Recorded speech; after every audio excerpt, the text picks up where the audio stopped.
Give me the word, make it plain and clear to me. Give me the word. It's a light. Give Me the Word, an outreach of Restoration Church. Visit us online at restoredchurch.ca. Now, let's join Pastors Jeff and May Edwards as they bring us a word of encouragement, hope, and restoration for today. Good morning, and welcome to Give Me the Word. It's not hard to see the lost people around us every day. What we don't consider is how they ended up where they are. Today, Pastor Amanda of the Elgin Street Mission will give us a greater empathy for the lost as we look into the story of the prodigal son.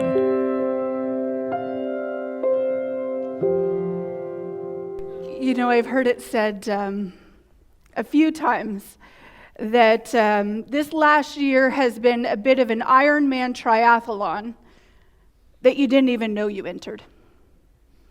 You know, here you are swimming miles in the ocean, and you think, okay, that was tough, I'm done.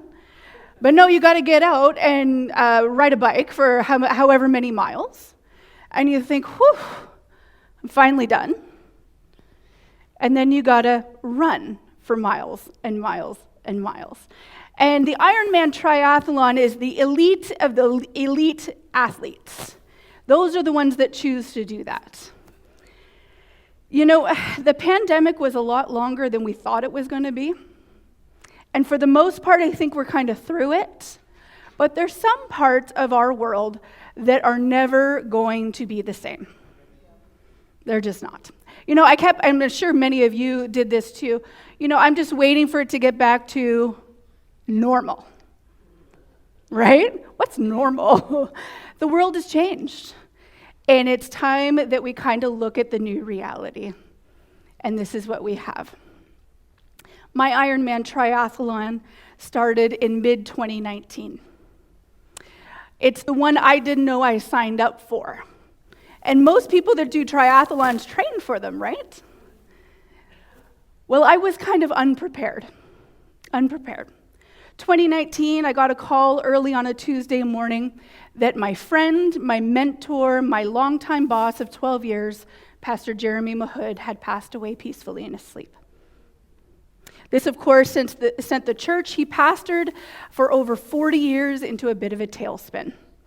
Before that, it was his father. Before that, it was his uncle. And so the church had never had to do a pastoral search. And so that caused much confusion within the church. And it was in the midst of that on July 4th, exactly 1 month to the day of losing Pastor Jeremy, that I lost my brother. My brother was a police officer here in town and had dealt with PTSD for the last year of his life. On July 4th, he died by suicide. That's a tough word for church, eh? It's a tough word for me. It's a tough word for church. It's just a tough reality. So in the midst of chaos in my work life, all of a sudden I had much grief and chaos in my personal life. This, of course, sent our family into a deep season of grieving. And it was a very, very tough couple, I would say, of years, if I'm really honest. In that backdrop, I eventually lost a job that I loved just because it came to an end. And so all of this change in my life, and then exactly one week to that day, the world was shut down because of a pandemic. This was the triathlon I didn't know I signed up for. And it was against this backdrop that I got a call from a friend, and he called me and he said, you know, Amanda, I see you're unemployed. And there's a pandemic. You know, you gotta just deal with the reality of it, right? And he said, I think you should think about the job at the mission. And I laughed at him. I laughed. And I thought, seriously? I'd never even thought of working at the Elgin Street Mission. I'd served there as a teenager, you know, part of youth groups and things like that. I'd done some work on the streets of India and Africa and impoverished villages there. I had done some work in Skid Row, which I absolutely loved. But those were weeks at a time. You got to pack up and go home, And so it was great to do. And then I got to go home to my normal life. And so I think it took about 3 phone calls for this gentleman, and he said, come on, I need you to at least think about it. And by the 3rd phone call, at least I wasn't laughing. I was like, okay, well, what if? And at least I began to pray about it. The first phone call was a laugh. Maybe the 3rd one, I thought, you know what, I'm at least going to pray about this. And if I'm really honest, I never really felt qualified to do what I do. I don't have lived experience in addiction or homelessness. The gentleman before me was Pastor Brad Hale, and he had some lived experience. I didn't have those experiences. And I felt really unqualified. I felt really kind of not sure where to even start. So I felt strongly of the Lord that I was to do it. And what I have learned is it doesn't take a lot of qualifications. You don't have to be a pro at much to just love and serve the person in front of you. All it takes is a listening ear, maybe a little compassion, and some time. See, we're all looking for purpose, right? We're all looking for that thing that we're going to find our purpose in. But maybe our purpose is to serve those that God put right in front of us. And that is what, I'm not saying I'm a pro. Heaven knows I'm not. But that is what I'm learning to do every day. That is the privilege I have to do every single day. To maybe sit at a table, have a cup of coffee with someone that I haven't seen in town that's at the mission that day on a Tuesday. Maybe it's talking to Doug, who said he only got 1 sandwich last night. Maybe it's that. It doesn't take a lot of qualification to simply care for the one in front of you. The mission has been both challenging and rewarding. I'm sure many of you have been down there. Many of you serve the same population. Linda, I see you. You're down there all the time. Pastor Amal, you're down there all the time. City Serve. What a great way to reach our community. Nancy, you've been down there. Probably many more that I don't even know of. And it is a challenging place to be, but it's also extremely rewarding. Extremely. In all of our lives, I think we're looking for purpose. And we get to do that every single day in very unglamorous ways. We get to show our guests, the ones that society has largely turned their backs on, we get to show them love and dignity every single day. What hasn't changed in the last 38 years is that we have the privilege to be the light of Christ into some very, very dark places. That is a privilege that we know we have. And so this morning I want to share with you a little bit about the mission, weave a little bit of this parable that we know really well, and I think really tugs on our heartstrings because we can relate to it so much. We were that. And we know so many that we're praying for, that we know are coming home. And so we get to look at the story of the lost son, this parable. But my challenge to you this morning is, especially for those of us that know this story really, really well, is to look at it through a bit of a different lens. Let's look at it I want to challenge you to look at it through a bit of a different lens. See, we've seen it about one son that was lost for a long time, the prodigal. But really, this story is about 2 lost sons. 2 lost sons. So I want to set the scene for you a little bit. Luke 15 is where we are, and we see Jesus is teaching the tax collectors and other notorious groups of sinners that had gathered. And this made the Pharisees angry. We can think of the Pharisees of the religious of the time. right? The ones that were the keepers of the rules. And the rules were more important often than people were. We've all met those religious people, right? Not in this church. Not in this church. Other churches. But we've met them. You know, things have to be done like this, and there's no room for grace. There's no room for grace. That's what I kind of think about when I think of the Pharisees, those religious people. And something that we say often in religious circles and church circles is it's not about religion. It's about, you've heard that before. I see, you're like, yeah, we've heard that. Tell you again? Oh, I'll tell you again. It's not about religion. It's about relationship. And that's just reality. That's really the shift that Jesus came to make. That's what we saw him walking out. And that's why we see this dichotomy between the Pharisees and between the disciples. We see that over and over and over because Jesus was teaching us that it was about a relationship and not about a religion that you check the box. We don't want to get caught in a way of doing things ever and ignore what's really important. And that's always people. Jesus taught this. We see this over and over, but he lived it. And he lived it really, really well. So here we see him hanging out with all these different kinds of people, and he began to tell them stories. That's how he taught. He told them stories. Now, I'm someone that loves a good story. I mostly like stories that make me laugh. And then I like retelling stories that make me laugh because then they make me laugh. People are like, yeah, we heard this one before, we got it. But I love a good story. And I think he was kind of onto something because we can learn so much through story.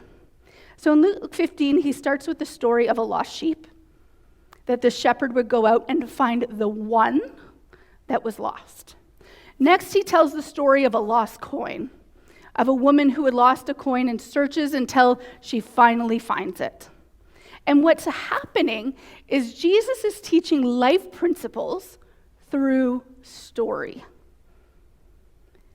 There was clearly something that Jesus was trying to communicate about the one, about the individual, the lost coin, the lost sheep, the lost son. The third parable we see in Luke 15 is the parable of the lost son. And this isn't just a story about one son. This is a story really about two lost sons. So Jesus, see, the Bible translation, this would have been written in Greek, and in order to make it a little bit simpler for us to kind of navigate ourselves, they put chapter and verse. But what the people who were hearing this story would have heard was, hey guys, gather round, I want to tell you a story. That's what they would have heard. I want to tell you a story about two sons. And so in this story, we're introduced to three main characters. I just so happen to have brought them with me. Y'all thought I was doing an outfit change, right? I know you did. Here we have the father, very distinguished looking gentleman in some corduroy, Value Village, $25. He has some spectacles, very distinguished. We have the older son. Of course, he's in overalls. He's working all day in the field. He has a hat to keep his face from the sun. And then, of course, sporting the Hope Dealer shirt. We got a Hope Dealer happening for the younger son. We see he's a little rebellious in his board shorts and maybe likes reggae. I'm not really sure. We pulled that out of the youth closets. So, looks like some reggae to me. We have our three characters in this story. And my goal, what I have found when I read this story, is I have found myself in each of these characters. And my goal this morning is that maybe you would too. Maybe you would too. Both of these sons are lost. But they're lost in very, very different ways. Very different ways. Luke 15:11 says this. To illustrate the point further, Jesus told them this story. A man had two sons. The younger son told his father, "I want a share of my estate now before you die." So his father agreed to divide his wealth between his sons. A few days later, his younger son packed up all of his belongings and moved to a distant land. And there he wasted his money in wild living. About that time that his money ran out, a great famine swept over the land, and he began to starve. He persuaded a local farmer to hire him, and the man sent him into the fields to feed the pigs. The young man became so hungry that even the pods he was feeding the pigs looked good to him. But no one gave him anything. My question here is, how in the world did it get to this point? Here we have this wealthy Jewish man who's actually thinking about eating the food he's giving the pigs. He's actually contemplating it. How did it get to this point? Have you ever said yes to the thing that you always thought you'd never say yes to? Been there, done that, right? Same. I am never going to do that. Ever, ever, ever, ever, ever. All of a sudden, you're doing that. That's how it happens, right? These small yeses lead to bigger yeses. And all of a sudden, you're further down the track than you ever thought you'd be. You know, I'm just going to check my Facebook and Instagram real quick. Real quick. 2 hours later, I'm caught up on everyone I've never even met. What in the world, right? And it's just such a small thing, but I always celebrate. You know, I think it's on Sunday, you get your weekly report. You are down by this much %. And then when I'm up, I'm like very, very upset with myself. My goal is to be down every week. And that's just a small example. But it can happen with our relationships. It can happen with our time. It can happen with our money, with what we eat and with what we drink. It can happen with those you hang out with. And all of a sudden, it'll lead you places that you never thought you would go. I would never do that until you're doing that. Sin will take you farther than you ever want to go, keep you longer than you ever want to stay, and cost you more than you ever want to pay. The son never set out to feed pigs. That wasn't the goal. The son never set out to feed pigs. Addiction is never the goal. It's not like our guests at the mission as little children dreamt of being addicted one day.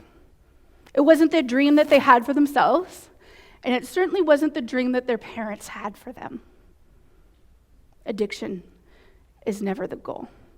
And what I learned from the younger son is that there is no sin that is out of reach. There's no sin that's out of reach for me. There's no sin that is out of reach. And as soon as we start thinking that there's something out of reach for me, that's when we're in trouble. That's when pride sits in. That's when we get into trouble. We never think we're going to do that until we're doing that. The COVID pandemic has been terrible. It's been devastating. Don't get me wrong. I get that. I sense that in so many ways. But one of the positives that has come out of it is that it has illuminated some of the areas in our city that really needed to be illuminated. It was really during the pandemic that everyone went, "Oh, we have an addiction problem in Sudbury?" You know? And I think there was bits that we saw, but it really, really, really illuminated what was happening in our downtown core. It did. You know, I've heard it likened to a tsunami. A tsunami comes in, this massive wave, and it wrecks everything in its path. That's kind of what the pandemic did. And as the water begins to recede, you begin to see what was really there in the first place. And so at least it shone this light on areas in our city that we really needed to understand and see and know about. Because I think that knowing, when we know something, then we can do something about it. Awareness is a powerful thing. Things that are kept in the dark always go destructive. So our city is going to great lengths to open up things as agencies close. A few weeks ago, we saw Sassy, the youth shelter, close. And the city, yeah, you didn't know? Yep.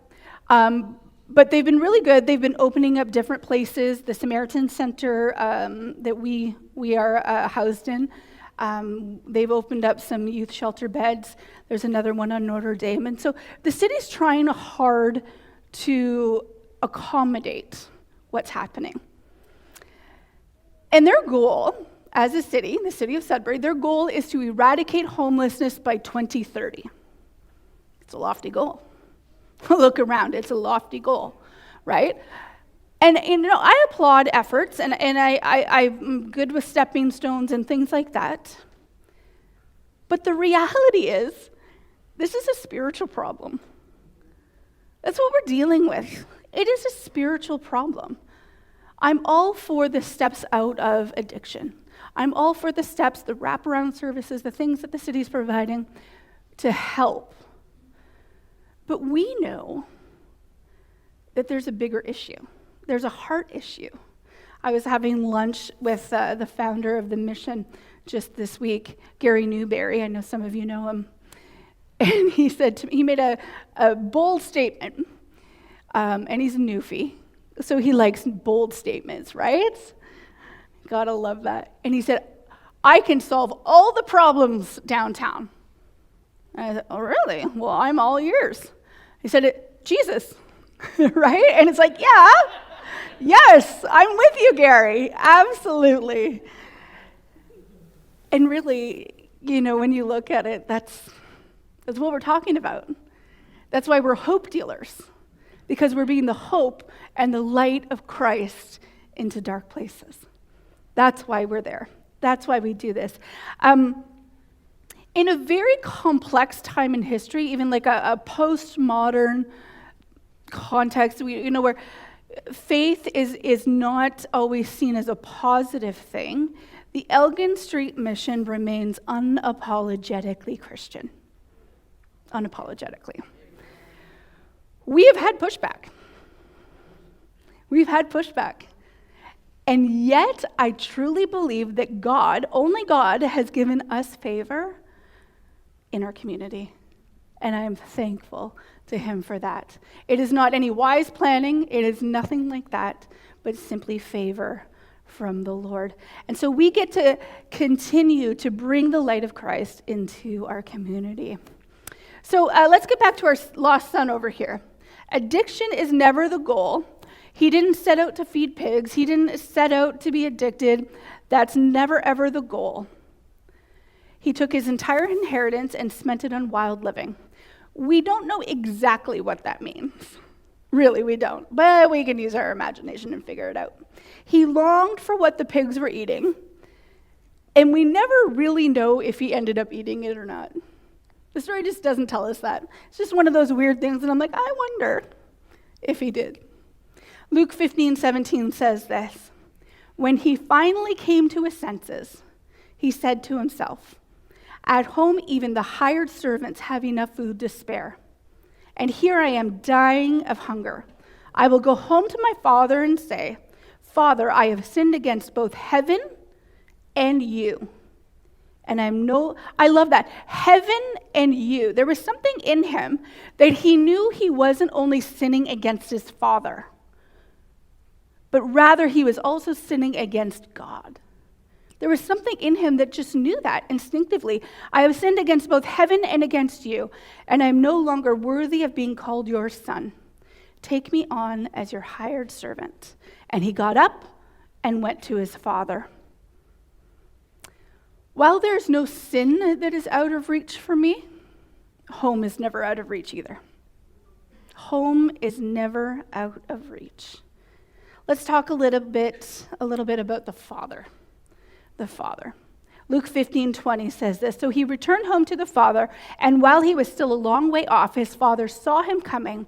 Filled with love and compassion, he ran to his son, embraced him, and kissed him. His son said to him, 'Father, I have sinned against both heaven and you, and I am no longer worthy of being called your son.' But his father said to the servants, 'Quick, bring the finest robe in the house and put it on him. Get a ring for his finger and sandals for his feet, and kill the calf that we have been fattening, for we must celebrate with a feast, for this son of mine that was dead has now returned to life. He was lost, but now he is found.'" And I love this. And the scriptures actually say this in the New Living Translation. "So let the party begin." That's my favorite part. I'm not missing a party. If you know me, I am not missing a party. I am all in. And so let the party begin. The one thing that we don't know about this story is how long the son was gone. We don't know. How long did his dad sit on that porch, looking over the horizon, waiting for his son? Waiting. See, these parables in Scripture, the lost sheep, the lost coin, the lost son, lost is a term of endearment. When something is lost, it's because it meant something to you. It meant something. And what rings true for me and what we see in the Father is that there's no gone that is too far gone. You know, I look at a room like this and I think, how long have you been praying for your son, your daughter, your loved one, your neighbor, your husband, your wife? How long? How long? How long? This is a reminder, keep going, keep praying. There is always, always, always a door that is open when someone is looking for home. There's no gone that is too far gone, ever. And what those who need love the most, or I should say it like this, those who need love the most often ask for it in the most unloving ways, right? You know, that kid, for us, that client that just kind of rubs you the wrong way. People who need love ask for it in the most unloving ways. And that's just reality. Regardless of where a person is, whether they're rich or poor, experiencing homelessness, addictions, regardless, they deserve love and respect. Thank you for listening to Give Me the Word. We'll be back again tomorrow to learn more about the story of the prodigal son. To review today's message, find it on our YouTube channel at Give Me the Word Radio. If you're in need, please reach out at 705-805-6441. And remember, Jesus is risen, victory is assured.